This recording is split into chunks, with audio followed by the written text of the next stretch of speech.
The rise in Christianity era was one of the most remarkable and important events in history.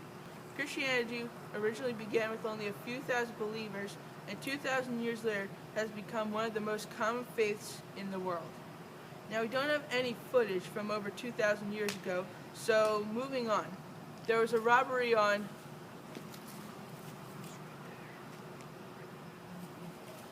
Alright folks, we have a slight program change. We are going back in time to the time before Christ to show how Christianity was formed.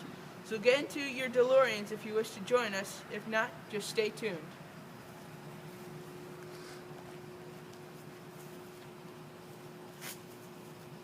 Alright folks, we are currently in the year 100 BCE. We are currently at the time when Romans were worshiping gods and deities. They also offered sacrifices to their gods. Now let's go fast forward another 100 years to the year 4 BCE. This is when Christianity will be established. Look at baby Jesus. Here it is now the year 4 BCE. In this small manger in Bethlehem, Israel, Jesus is born. He was a Jewish preacher and was often recognized as King of the Jews and was referred to the Christians as the Messiah. Now let's fast forward another 35 years to see what Jesus did to teach.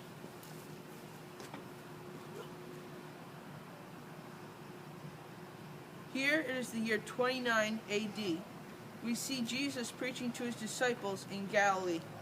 Jesus did not just welcome the wealthy and the adults, but he welcomed the children, the poor, and the downtrodden. These people often look at Jesus as their preacher, rabbi, and wise teacher. Others do not see Jesus as this, which we will learn about 1 year later on.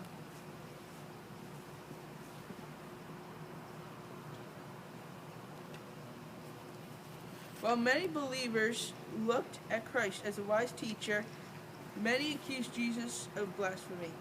Pontius Pilate knew Jesus was innocent, but he gave in to the crowd, and Jesus was to be crucified.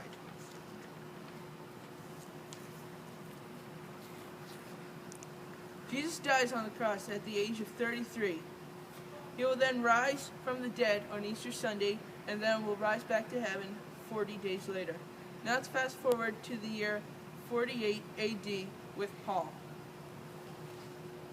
Here we see Saul persecuting a Christian. God appears to Saul and tells him to stop.